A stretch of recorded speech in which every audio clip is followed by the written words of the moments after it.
नमस्कार, बात आज की चैनल में आपका स्वागत है। मैं हूं पारुल शर्मा और पेश है आज की सच्ची बात पक्की बात।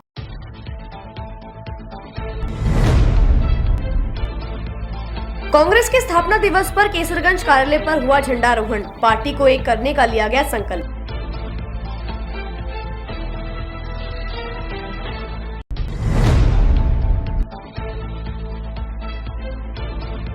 इजरायली दूतावास के पीछे विस्फोट के बाद पुष्कर बेदखाबाद की बढ़ाई गई सुरक्षा। गुप्तचर एजेंसियां हुई चाक चौबंद।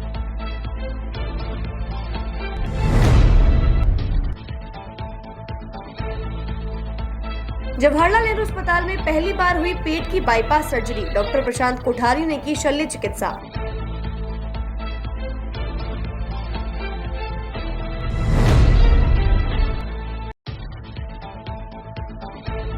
केसरगंज में वकील के मकान में हुई चोरी। मकान मालिक गए हुए थे मुंबई।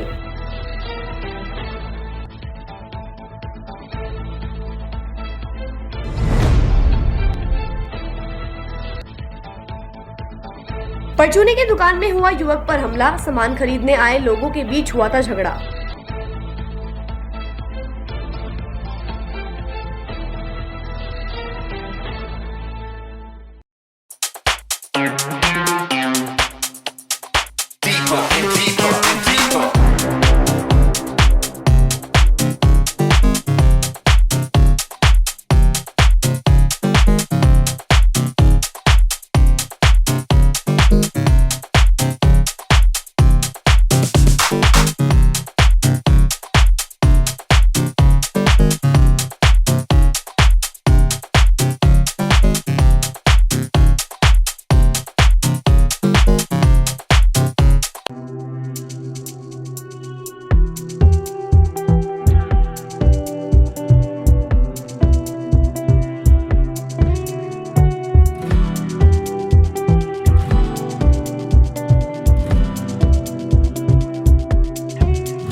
ये सर्किट मामू नहीं बनने का, रेडीनेट फाइबर लगाने का। इंटरनेट बोले तो रेडीनेट फाइबर नेट। डिटेल्स के लिए 7412001234 पे कॉल लगाने का। सही है भाई।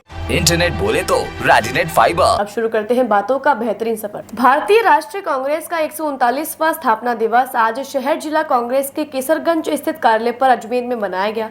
शहर अध्यक्ष विजय जैन के अनुसार राजस्थान प्रदेश कांग्रेस कमेटी के निर्देशानुसार कार्यक्रम में कार्यकर्ता, पार्टी और देश को मजबूत करने की शपथ ग्रहण की गई। इस मौके पर कार्यालय पर झंडारोहण किया गया, जिसमें कांग्रेस के वरिष्ठ नेता व कार्यकर्ता मौजूद रहेंगे। शहर जिला अध्यक्ष विजय जैन ने जानकारी देकर बताया कि कांग्रेस वो पार्टी है जिसने देश को आजादी दिलाई है।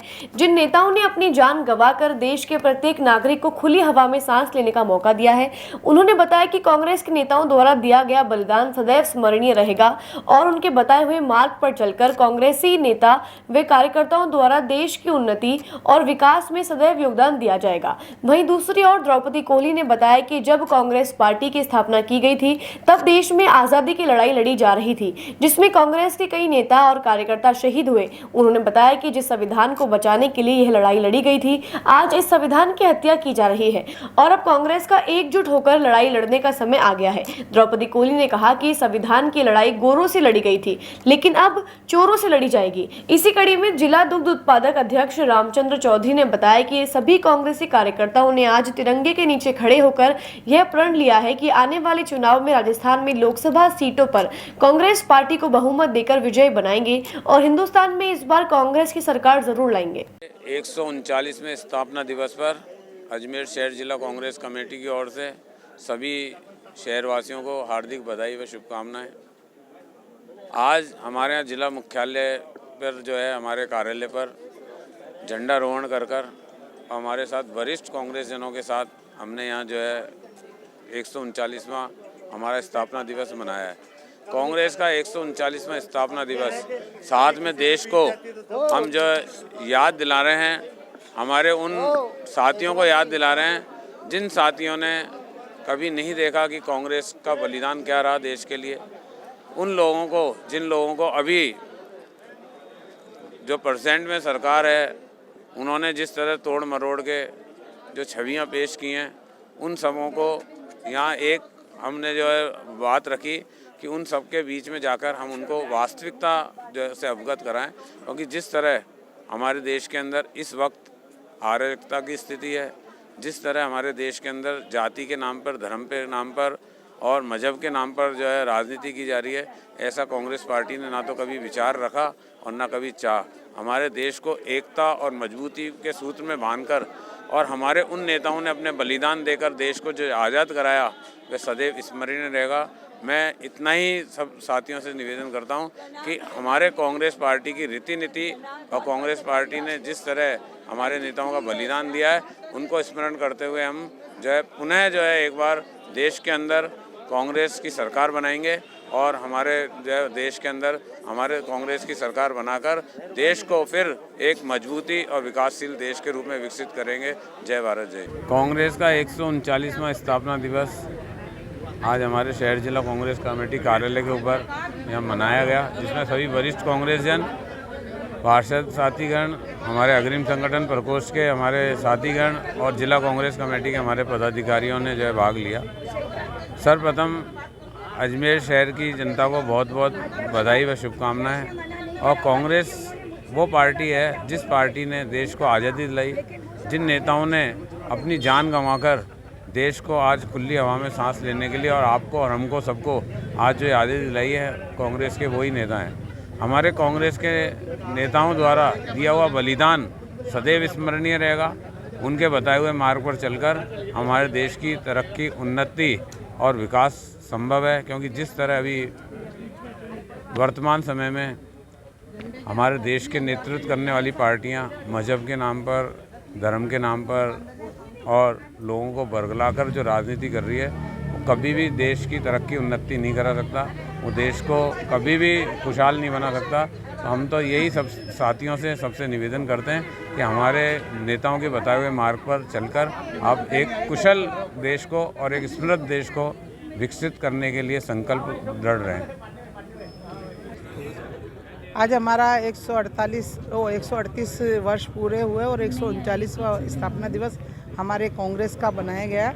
हमारे देश के लिए हमारे जो कांग्रेस पार्टी की जब स्थापना की गई, जब परिस्थितियां इस तरह की थी कि देश में आज़ादी की लड़ाई लड़ी जा रही थी और हमारे कांग्रेस के बहुत सारे लोग शहीद हुए, और आज भी यही मानस है और आज भी देश गुलाम होने जा रहा है, आर्थिक रूप से गुलाम होने जा रहा है।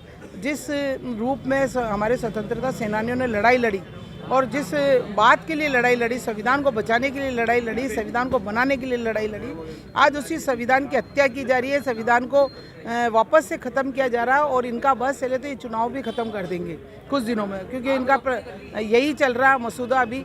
हमें ज़रूरत है एकजुट होने की, कांग्रेसियों को सबको, और वापस से हमें जिस तरह से हम आज़ादी की लड़ाई में लड़े थे, हमें वापस से पहले गोरों से लड़ना पड़ा था, आज इन चोरों से लड़ना पड़ेगा। तो हम इन चोरों से लड़ने के लिए हम सब कांग्रेस को शपथ लेनी पड़ेगी और हमें अपने झंडे के नीचे खड़ा होकर और हमारी कांग्रेस की विचारधारा को बढ़ाते हुए, हम कांग्रेस की विचारधारा को रखते हुए सबको मिलकर इन चोरों से लड़ना पड़ेगा, और जब ही हम इस देश को बचा पाएंगे, क्योंकि आज देश को बचाने की आवश्यकता है और इस देश को बचा कांग्रेस ही सकती है, और उस देश को बचाने के लिए हम सब कांग्रेसी एकजुट है और सब लोगों को बचाएंगे और इस संविधान को भी बचाएंगे। हम इस देश में एकता, अखंडता बनाकर रखेंगे, ये हमारा वचन है। आज कांग्रेस का स्थापना दिवस है। गर्म जोशी से शहर के हमारे सब कार्यकर्ता मना रहे हैं। विजय जैन जी ने शानदार प्रोग्राम रखा है। आज के दिन हम यही प्रेरणा लेते हैं और प्रण लेते हैं कि आने वाले लोकसभा चुनाव में राजस्थान में लोकसभा की सीटों में बहुमत कांग्रेस पार्टी को दिलाएंगे, अजमेर की सीट को भी जीतेंगे और हिंदुस्तान में कांग्रेस की सरकार बनेगी, राहुल जी देश के प्रधानमंत्री बनेंगे। ये मैं आत्मविश्वास से कहना चाहता हूँ, ये होगा। बीजेपी का जितना चरम पे जा सकता है वो चला गया। अब ये राम मंदिर के सिवाय इनके पास कुछ रहा नहीं, ये भी 22 जनवरी को ख़त्म हो जाएगा।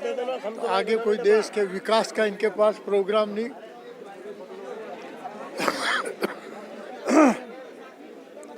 इनके जो है राजीव जी जो पूर्व से पश्चिम की जो यात्रा निकाल रहे हैं तो उसमें सारी इनकी हवा निकल जाएगी बीजेपी की। उन्होंने कहा कि हम आर्थिक न्याय, सामाजिक न्याय और राजनीतिक न्याय 3 बिंदुओं पे हम कर रहे हैं और तीनों बिंदुओं पर बीजेपी के पास कोई कार्यक्रम नहीं है। मैं उम्मीद करता हूं कि कांग्रेस पार्टी उनकी यात्रा के बाद में मजबूत होगी। नक्शे में अभी बता रहे हैं यदि अजमेर होके जाएगी तो हम जो 1 लाख आदमियों की जो है जनसभा राजीव जी की करवाएंगे। धन्यवाद। पुष्कर थाना पुलिस ने इजराइल के धार्मिक स्थल बेत खाबाद सहित पुष्कर की सुरक्षा व्यवस्थाओं को लेकर आज निरीक्षण किया गया। इजराइल पर फिलिस्तीन के चरमपंथी हमास लड़ाकों के हमले के बाद पुष्कर में इजरायली धार्मिक स्थल खाबाद हाउस की सुरक्षा को बढ़ा दिया गया। पुष्कर पुलिस अधिकारी ने जानकारी देकर बताया कि खाबाद हाउस के साथ साथ आसपास जितने भी होटल बने हैं उनकी रूटिंग अनुसार चेकिंग लगातार करवाई जा रही है और समय समय पर एसपी, एडिशनल एसपी और सीओ द्वारा इन जगहों का निरीक्षण किया जा रहा है। उन्होंने बताया कि इजरायली पर्यटकों को रात के समय अकेले बाहर नहीं जाने की सलाह दी गई है और रात के 10 बजे बाद अपने अपने होटल में पहुंचने का आग्रह किया गया है। अगर उन्हें भ्रमण करना हो तो वह अपने ग्रुप के साथ ही बाहर जाएं। वहीं होटल के सभी संचालकों को इजरायली पर्यटकों की जिम्मेदारी भी दी गई है और कहा गया है कि उन्हें इस बात का खास ध्यान रखना है कि रात 10 बजे बाद सभी इजरायली अपने अपने होटल में पहुंच चुके हैं या नहीं। इसके साथ साथ आसपास के जितने भी होटल्स हैं उनकी रूटीन बेसिस पे चेकिंग होती रहती है और समय समय पर श्रीमान एसपी साहब, एडिशनल एसपी साहब और सीओ साहब वो भी कंटिन्यू वेद का बात का निरीक्षण करते रहते हैं और रोज़मर्रा पे वो डायरेक्शन पूछते हैं, मेरे से खुद से लेते हैं कि क्या स्थिति है। इसके अलावा जो कोई बिल्कुल आईबी खुद भी यहाँ पर है। आईबी भी अपना सूचना तंत्र के हिसाब से वो भी यहाँ पर कंटिन्यू अपना जाप्ता है। उनके भी अधिकारी वो अपने स्तर पर सूचना संकलन कर रहे हैं और यहाँ पर आने जाने वाले संदिग्ध व्यक्तियों पर वो निगाहें रखी जा रही है। विशेष रूप से जो इजरायली पर्यटकों से सबसे हम अनुरोध करते हैं कि रात को क्या तो झुंड में ये ग्रुप के अंदर जाएं या और 10 बजे बाद ये लोग बाहर घरों के बाद मतलब अपने अपने होटलों में पहुँच जाएँ। सड़कों पर अगर घूमना भी हो तो ग्रुप में घूमें और 10 बजे तक ये अपने होटल में पहुँच जाएँ। और इस हेतु होटल वालों को भी पाबंद किया हुआ है कि होटल वाले भी ये विशेष तौर पे ध्यान रखें कि 10 बजे तक उनके सभी पर्यटक आ गए हों। अगर नहीं आए तो वो उनकी जिम्मेदारी होगी, वो उन्हें फ़ोन करेंगे और पूछेंगे कहाँ हैं। जेएलएन चिकित्सालय में पहली बार पेट की जटिल बाईपास सर्जरी सफलतापूर्वक संपन्न की गई। 71 वर्षीय मरीज जो कि बीड़ी पीने का आदी था, समय के साथ उसकी रक्त वाहिकाओं में रुकावट उत्पन्न हो गई जिसके कारण वह चलने फिरने में असमर्थ हो गया। उसके पहले उसकी सीटी एंजियोग्राफी हुई जिसमें पेट की महाधमनी में रुकावट कन्फर्म हुई। जेएलएन चिकित्सा अधिकारियों ने जानकारी देकर बताया कि ऑपरेशन से पहले मरीज की एंजियोग्राफी हुई जिसमें डॉक्टर राकेश महिला ने दिल की धमनी में छल्ला लगाया। तत्पश्चात डॉक्टर नीरज गुप्ता के सहयोग से लगभग 60,000 का 4 डेक्रोन ग्राफ्ट मरीज को चिरंजीवी योजना में निःशुल्क उपलब्ध करवाया गया। देखिए, जैसा कि आप पिछले कई महीनों से देख रहे हैं, हमारे अस्पताल में नए ऑपरेशन, नए इलाज लगातार हो रहे हैं। विशेष तौर से कार्डियोथोरेसिक विभाग में जैसे पहले अपन मिले थे उसमें ओपन हार्ट सर्जरी भी इन्होंने की थी और वो सक्सेसफुल हुई थी। अजमेर में वो भी पहली बार हुआ था और अब जो ऑपरेशन हुआ आपने देखा होगा कि 71 वर्ष के एक वृद्ध हैं जिनको कि स्मोकिंग के कारण से एक बर्जर डिजीज नाम की बीमारी होती है, वो उनको बीमारी थी। उसके कारण से क्या है कि धमनियाँ उनकी सिकुड़ जाती हैं और वो ब्लॉक हो जाती हैं और उसके कारण से आदमी चल नहीं पाता है, चलने में दर्द होता है। और इनके साथ साथ इनको हार्ट में प्रॉब्लम थी, हार्ट में इनको स्टेंट लगा दिया गया कार्डियोलॉजी के द्वारा और इसके लिए सर्जरी की आवश्यकता थी। तो फिर ये कहीं प्राइवेट में गए होंगे, उनको किसी ने कहा कि भाई बाहर चले जाओ, लेकिन ये यहाँ आए, हमारे डॉक्टर प्रशांत कोठारी के पास से मिले तो उन्होंने कहा कि ऑपरेशन मैं कर दूंगा। पेशेंट को एडमिट किया गया। राज्य सरकार की जो चिरंजीवी स्वास्थ्य बीमा योजना है उसके तहत इसको बुक किया गया और इसका एक सफल ऑपरेशन किया गया। उसमें आयोर्टोफिमोरल बाईपास बोलते हैं, वो इन्होंने एक डेक्रोन का लगाया और उसके बाद में आपने देखा कि मरीज अच्छी तरह से चल रहा है, बात कर रहा है। सबसे बड़ी बात यह है कि यह ऑपरेशन पहले यहाँ कोई करता नहीं था, डॉक्टर प्रशांत ने आने के बाद में ये ऑपरेशन शुरू किया है और मैं उम्मीद करता हूँ कि इस तरह के बहुत से मरीज हैं जो या तो अस्पताल में दिखा नहीं रहे हैं या वो कहीं इधर उधर कहीं जा रहे हैं।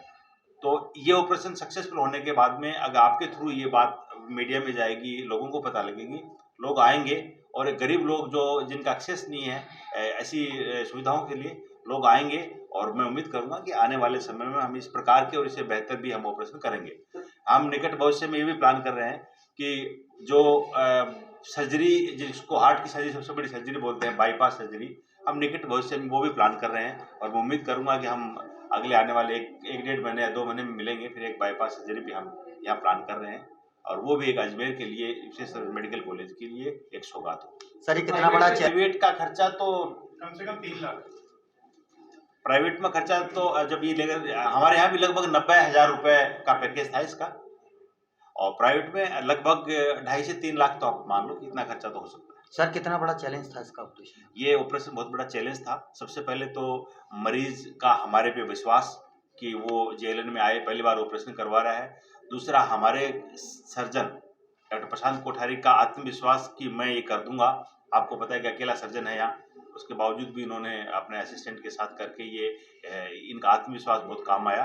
और जैसा कि पहले भी इन्होंने ओपन हार्ट सर्जरी की थी, वो सक्सेसफुल थी, उसके बाद में इनका हौसला बढ़ा है। और आप लोग जो मीडिया में ये बात जब पब्लिक तक जाती है, उससे भी जो काम करने वाला आदमी है उसका आत्मविश्वास बढ़ता है। और मैं सोचता हूँ ये सभी चीज़ें मिला के इस मेडिकल कॉलेज के लिए बहुत महत्वपूर्ण है और इस संभाग के लोगों के लिए ये बहुत अच्छी सुविधा है। हम इस विभाग के थ्रू लोगों को देने का प्रयास कर रहे हैं। अच्छा, डॉक्टर साहब के नावा को आ बीमारी है। क्या बीमारी थी आपको? कैसे रहा ऑपरेशन वगैरह, कैसा हुआ आपका? यहाँ से लेके यहाँ तक ये पैर काम नहीं करा, चालने नहीं आओ मारो। डॉक्टर साहब की वही ऑपरेशन तो हो ही पण बड्डो है। आजा भर्ती हो जा, पचे भर्ती कर दिए। अरे ये ऑपरेशन कितने दिन हो गए भर्ती हुए आपको? हो जाओ 15 दिन, 10-12 दिन हो जाओ। कहाँ के रहने वाले हैं? बूढ़ोल, पीछे करो भैया। गाँव बूढ़ोल। अब तो आप, हाँ बयान ठीक। अब तो खुद से खड़े हैं। कोई पैसे वैसे लगेंगे आपके यहाँ? नहीं, एक पीछे नहीं। डॉक्टर साहब कितना खर्चा हुआ होगा इनके ऑपरेशन में? चिरंजीवी से किया है सर्जरी तो। मामा कितना टाइम हो गया आपको? कहीं माँ कितना टाइम हो? कहाँ के रहने वाले हो आप? बूढ़ोल के रहने वालों। क्या नाम आपका? नंदानाथ।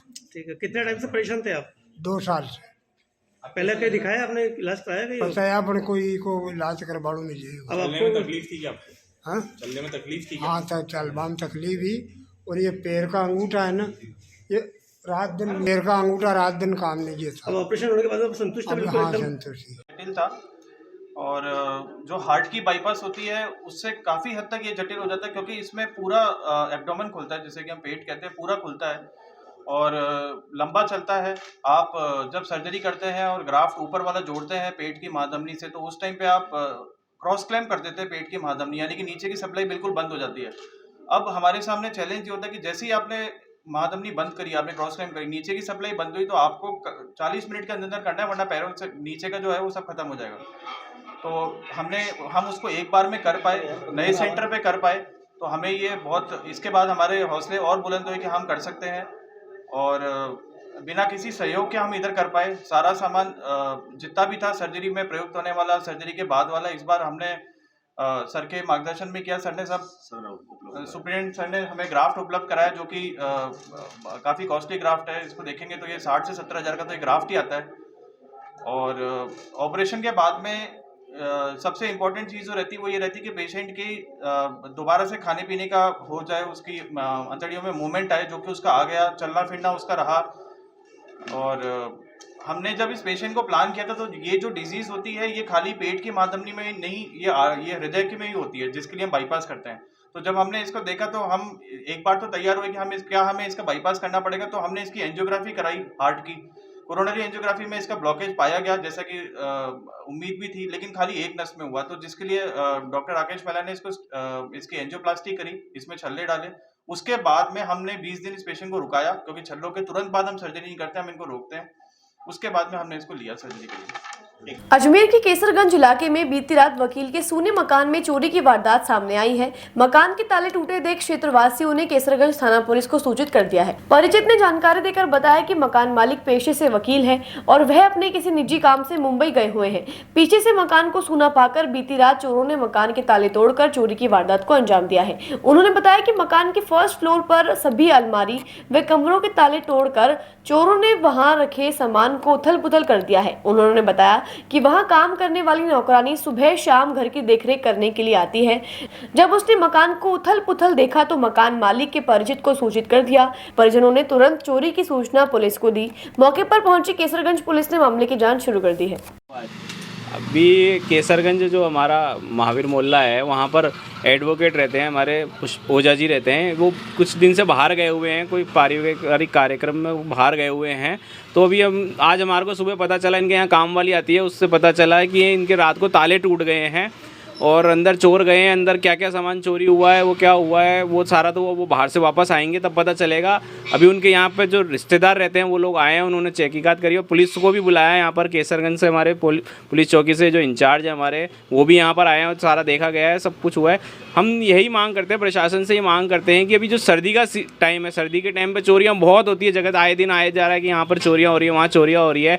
तो हमारे यहाँ पर केसरगंज में गश्त तो होती है, लेकिन गश्त को और बढ़ाई जाए और हमारे यहाँ पर गश्त बढ़ाई जाए। और नगर निगम से भी जो लाइटें लगी हुई है इस गली के अंदर, जैसे कि अभी ये सब बता रहे हैं यहाँ पर रहने वाले कि लाइटें काफ़ी टाइम से बंद पड़ी हुई है, अंधेरा रहता है रात को, तो यहाँ पर लाइटें भी चालू करी जाए। हमारी यही मांग है कि यहाँ पर थोड़ी गश्त बढ़ाई जाए, लाइटें चालू करी जाए, जिससे जो वारदात हो रही है वो वारदात दोबारा ना हो। यहाँ पर आज रात को यहाँ चोरी हो गई। हमारे अंकल जी हैं जगदीश ओझा जी, वो गए हुए बाहर, तो पीछे से चोरों ने यहाँ ताले तोड़ दिए, पूरे मेन गेट के ताले तोड़ दिए और ये चाकू से आरी से किसी से भी ये ताले काटे गए हैं। और ऊपर फर्स्ट फ्लोर पे इनके जो सारी अलमारियाँ तोड़ी गई है और उसके अंदर से सारा सामान बिखेर दिया गया है। अटैची और कमरे हैं उनके ताले तोड़े गए हैं। इसके अलावा ये क्या सामान गया है क्या नहीं गया है ये तो अभी कंफर्म कर नहीं सकते, क्योंकि वो हमारे वकील साहब बाहर गए हुए, वकील जगदीश प्रसाद जी बाहर गए हुए हैं बॉम्बे, वहाँ किसी शादी वादी के अंदर बिजी है। तो अब वो 2-3 दिन बाद आएंगे, उसके बाद ही पता चल जाएगा क्या सामान था क्या गया है। उनको इन्फॉर्मेशन कर दी गई है, पुलिस इन्फॉर्मेशन भी अब कर दी जाएगी कि चोरों ने। पुलिस रिपोर्ट करी आपने अभी? हाँ, पुलिस को इन्फॉर्मेशन तो कर दी गई है। अब देखिए, अब वो आएंगे, वो तहकीकात करेंगे, उसके बाद ही पता पड़ेगा क्या होगा। तो आपको कैसे सूचना मिली थी यहाँ की? ये वकील साहब की भाई जो रोजाना झाड़ू पूजा करने आती है, पीछे से संभालने आती है, उसने हमको फ़ोन किया। हम नया रहते हैं, तो उन्होंने हमको फ़ोन किया कि भाई यहाँ ऐसा ऐसा हो गया। तो अब आके संभाला हमने, और वहाँ वकील साहब का भी फ़ोन आ गया कि भाई आप देखो वहाँ जाके। कौन सी जगह कर रहे हैं ये केसरगंज बाबू मोहल्ला महेश मिश्रान वाली गली के अंदर तीसरा मकान है। किनका घर है, क्या नाम है? ये वकील साहब है जगदीश प्रसाद ओझा। प्रतापगढ़ क्षेत्र के सोडपुरा में परचूने की दुकान पर अज्ञात व्यक्तियों द्वारा एक युवक पर चाकू से हमला करने की वारदात सामने आई है।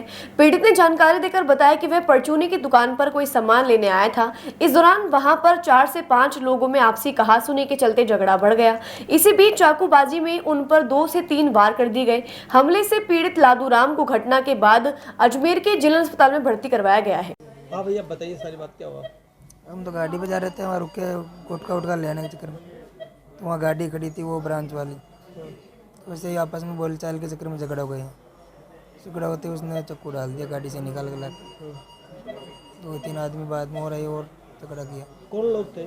गुलाब सिंह और साथ में 3 आदमी मैं नहीं जानता, उसके परिवार के थे। घटना कहाँ की, किस जगह की है? सोडपुरा नूरा भाई की दुकान की।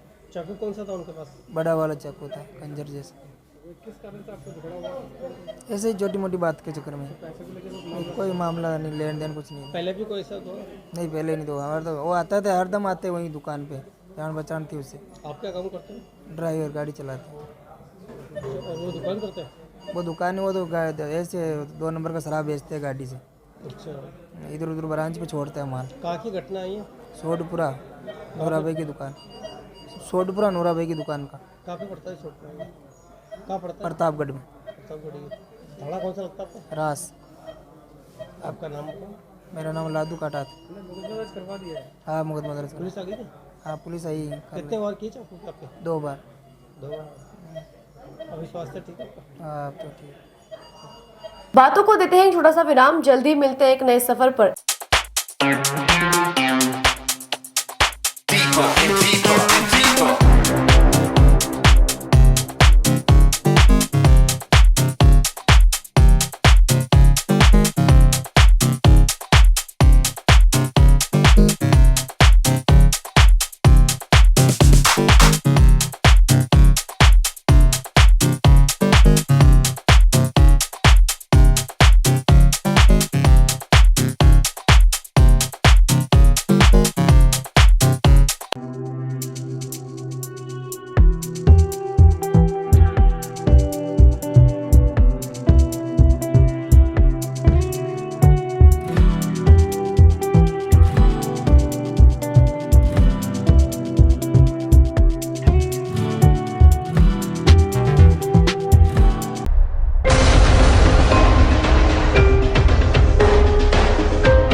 ए सर्किट मामू नहीं बनने का, रेडीनेट फाइबर लगाने का, इंटरनेट बोले तो रेडीनेट फाइबर नेट। डिटेल्स के लिए 7412001234 पे कॉल लगाने का। सही है भाई।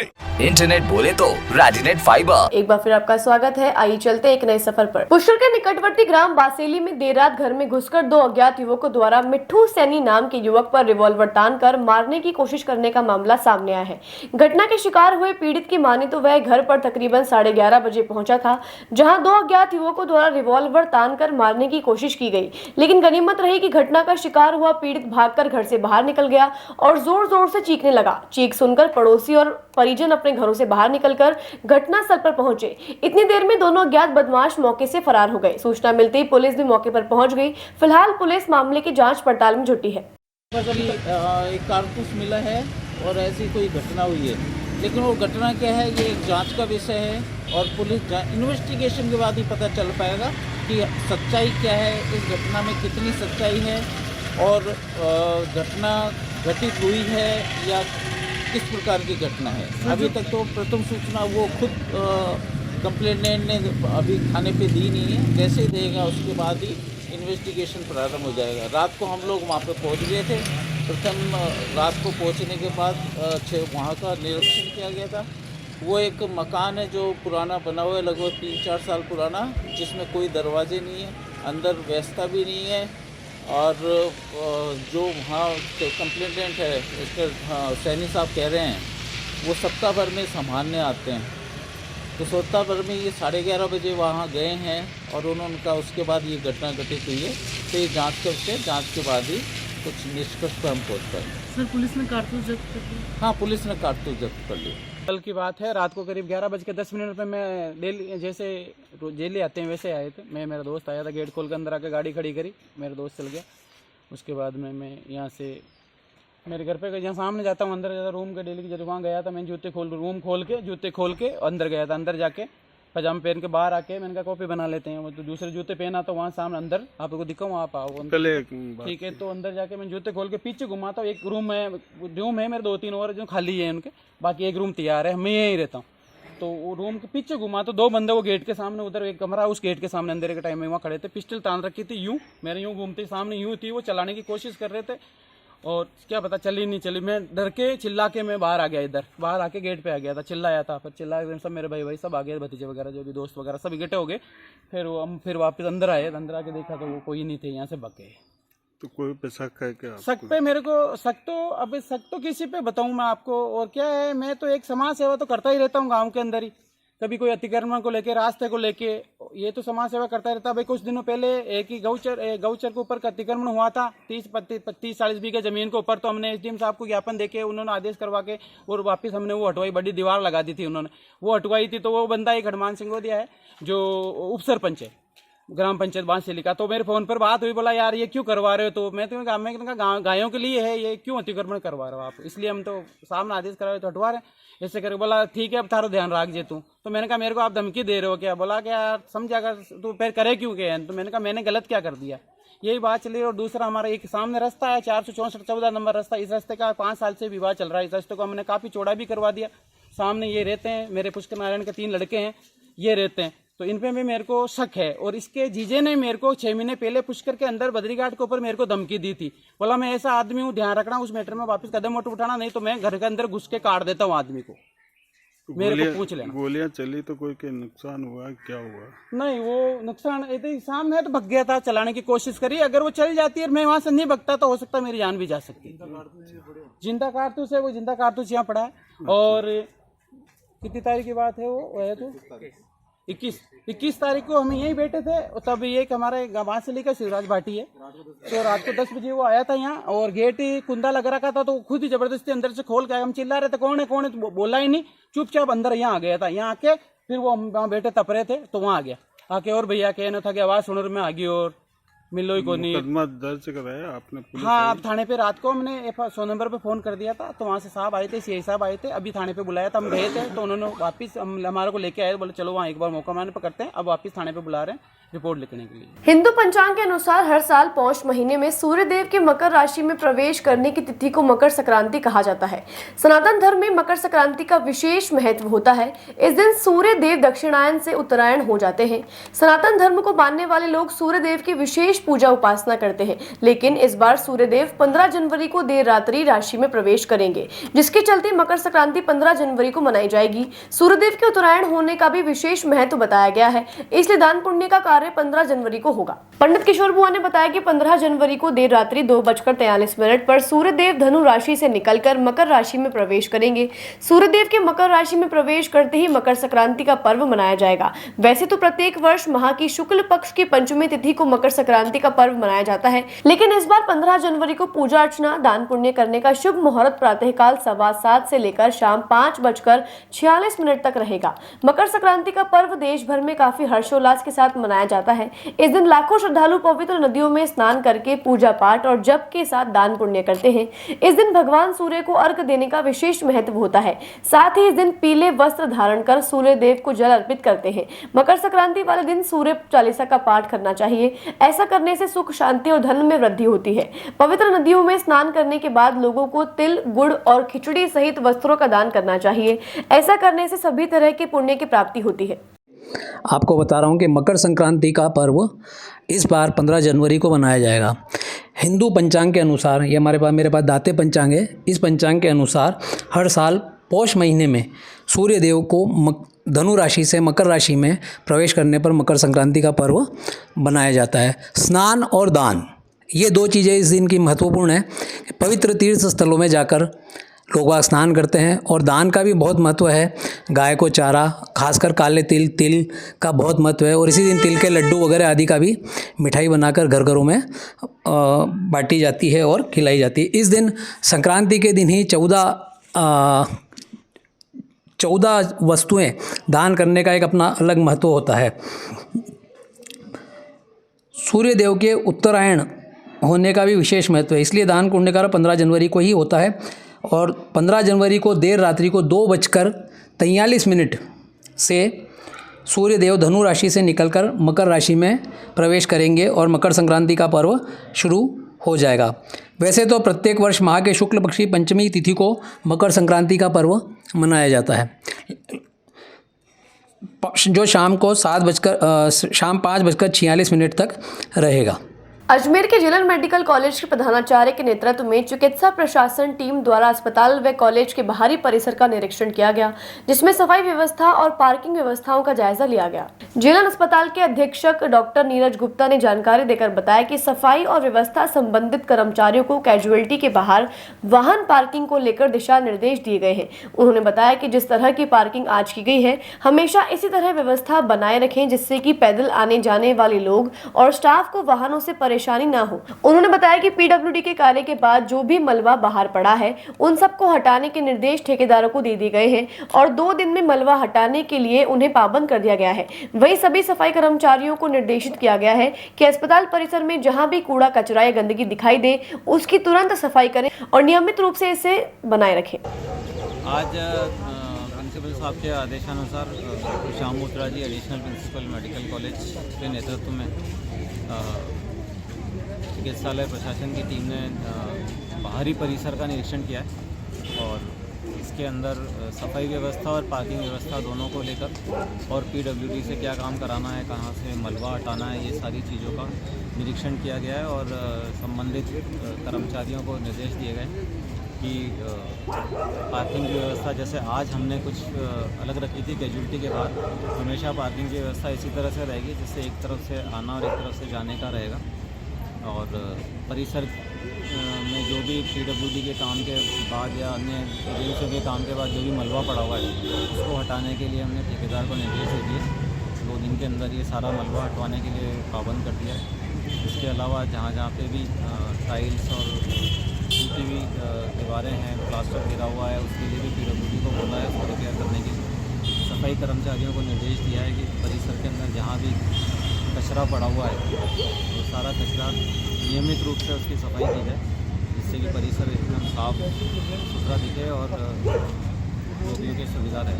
सर, ट्रैफिक व्यवस्था को लेकर बाहर जाम होता है, ट्रैफिक के लेके हमने पार्किंग वाले को भी निर्देश दिए हैं कि जैसे वो 3 रो के अंदर 2 व्हीलर्स खड़ा करके पार्किंग करवाता है तो हमने कहा है कि 1 रो कम करें, 2 रो के अंदर ही 2 व्हीलर्स की पार्किंग हो जिससे कि रास्ता साफ सुथरा रहे।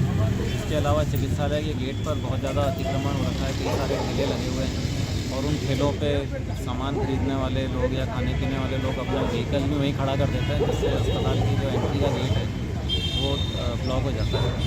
तो इसके लिए भी हम जिला प्रशासन को हम इसकी कंप्लेन करेंगे और उनसे अनुरोध करेंगे कि गेट के आसपास कम से कम इन ठेलों को हटाया जाए जिससे आवागमन का रास्ता सुलभ रहे। बातों को देते हैं एक छोटा सा विराम, जल्दी मिलते हैं एक नए सफर पर।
ये सर्किट मामू नहीं बनने का, रेडीनेट फाइबर लगाने का। इंटरनेट बोले तो रेडीनेट फाइबर नेट। डिटेल्स के लिए 7412001234 पे कॉल लगाने का। सही है भाई। इंटरनेट बोले तो रेडीनेट फाइबर। एक बार फिर आपका स्वागत है। आइए चलते एक नए सफर पर। ब्यावर के जवाजा क्षेत्र में आज फिर से पिंजरे में पैंथर कैद हो गया है। आपको बता दें कि कल भी जवाजा क्षेत्र से एक नर पैंथर पिंजरे में कैद हो गया था, जिसे वन विभाग की टीम के द्वारा टोडगढ़ अरावली अभ्यारण्य में ले जाकर छोड़ा गया था, जिसके बाद फिर से क्षेत्र में पैंथर के लिए पिंजरा लगाया गया था। इसी पिंजरे में आज फिर दूसरा पैंथर कैद हो गया है। स्थानीय लोगों का कहना है कि अभी भी इस क्षेत्र में और पैंथर मौजूद हो सकते हैं। अजमेर के नगीना बाग में आज स्वामी दादूराम साहिब दरबार ट्रस्ट द्वारा निःशुल्क होम्योपैथिक चिकित्सा शिविर का आयोजन किया गया है। यह शिविर 16 जून से 2022 से प्रत्येक गुरुवार को सुबह 10 बजे से दोपहर 1 बजे तक नगीना बाग स्थित जतोई दरबार में लगाया जाता है। इस शिविर में आने वाले सभी मरीजों को निःशुल्क दवाइयां वितरित की जाती हैं। डॉक्टर दीपिका मोरियानी ने जानकारी देकर बताया कि शिविर का आयोजन पिछले 1.5 वर्षों से लगातार किया जा रहा है। उन्होंने बताया कि इस शिविर में पथरी, माइग्रेन, डायबिटीज, जोड़ों का दर्द, पाइल्स, बालों की समस्या, चर्म रोग, साइनस, महिलाओं की समस्या, गठिया, पेट के रोग आदि की निःशुल्क दवा दी जाती है।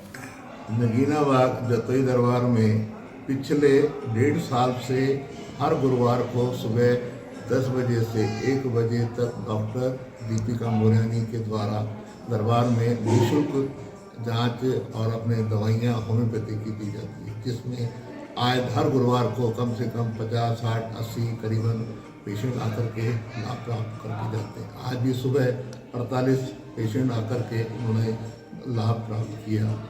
ये पिछले इस बच्ची के मन में ये भावना है कि मैं दरबार में निःशुल्क सेवाएं दूं। पिछले 1.5 साल से कंटिन्यू हर गुरुवार को यहाँ पे ये आ रही है, अपनी सेवाएं दे रही हैं। नगीनाबाद जतोई दरबार दास पतन। ये जो कैंप है जतोई दरबार नगीनाबाद में पिछले 1.5 साल से हर गुरुवार को लगाया जाता है और इस कैंप में फ्री होम्योपैथिक दवाइयाँ पेशेंट्स को दी जाती है और इसमें हर तरीके के पेशेंट आते हैं। किस तरह के? घुटनों के दर्द के, महिलाओं की जो समस्याएं होती है उसके, हेयर फॉल के, डायबिटीज़, ब्लड प्रेशर, थायराइड, हर तरीके के पेशेंट्स यहाँ पे आते हैं। मैम क्या दवाइयाँ फ्री है? हाँ, जो दवाइयाँ हम देते हैं वो बिल्कुल फ्री है। ये कब से कब तक चलता है? ये जो कैंप है सुबह 10 से 1 बजे तक चलता है हर गुरुवार को। किशनगढ़ में राजकीय वायन हॉस्पिटल के डायरेक्टर इंद्रजीत सिंह ने वायन हॉस्पिटल का दौरा किया। इस दौरान अस्पताल में फैली अव्यवस्थाओं पर पीएमओ राजकुमार जैन की क्लास लगाते हुए जल्द व्यवस्थाओं में सुधार करने के लिए आवश्यक दिशा निर्देश दिए। वहीं अस्पताल में लंबे समय से बंद पड़ी सोनोग्राफी मशीन पर इंद्रजीत सिंह ने कर्मियों को मशीन को जल्द ठीक कर सोनोग्राफी शुरू करने के आदेश दिए और चिकित्सकों के मास्क और एप्रन नहीं पहनने पर डायरेक्टर इंद्रजीत सिंह ने सभी चिकित्सकों को फटकारा।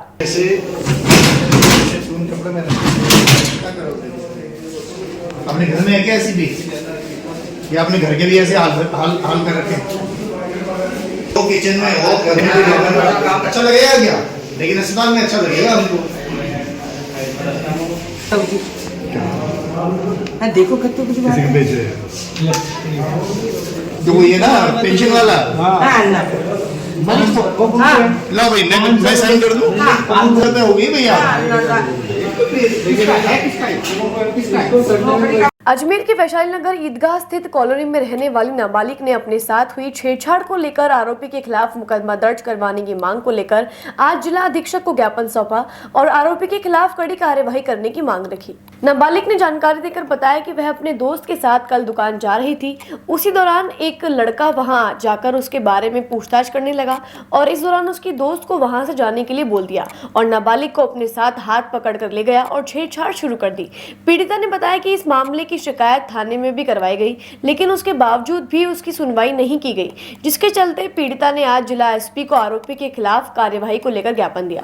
मैं तो रास्ते से जा रही थी, फिर वो लड़का आके मेरे से पूछ रहा था कि क्या नाम क्या है तेरा। फिर मैंने नाम बताया उसे, फिर कह रहे तू मेरे को जानती है कि मैंने कहा कि नहीं मैं नहीं जानती। फिर मेरे पास एक और फ्रेंड भी थी, उसने भी कहा कि मैं जानती हूँ तेरे को, तो उसको तो कहा कि तू चल जा और तू मेरे साथ आ। फिर वो मेरे साथ जबरदस्ती करने लग गया, हाथ पकड़ के लेके गया और उसके पापा, लड़के का पता नहीं, चोर शहबाज ईदगाह। जानते थे आप? नहीं, पहले भी करा क्या तुमने? नहीं। गुड़िया घटना कब की है ये कल की है, 2 बजे। मैं तो आ रही थी दुकान जाके, जब आपके घर के पास का मामला है। वो काम हाँ। बोले ना चले नहीं थाने पे दी शिकायत? हाँ। क्या हुआ वहाँ पे? सुने कुछ ही नहीं हुआ, उस लड़के को भी नहीं दिखाया, उस लड़के से माफी भी नहीं मंगवाई मेरे से। थाने वाले सुनवाई नहीं चाहिए? नहीं। हाँ, तो मारपीट भी हुई? हाँ, इन भैया को मार दिया आज सुबह। मेरे को भी मारा बुरी तरह से। एक औरत थी, वो अंकल जी कह रहे थे इसको अंदर लेके आ, फिर बताते इसको। और वहाँ लड़के ने, उन लड़कों ने? हाँ, एक लड़का था, 2 औरत थी। कौन से थाने पर? किशनगंज। आज के लिए बस इतना ही। कल फिर होगी आपसे मुलाकात, तब तक के लिए दीजिए इजाजत। नमस्कार।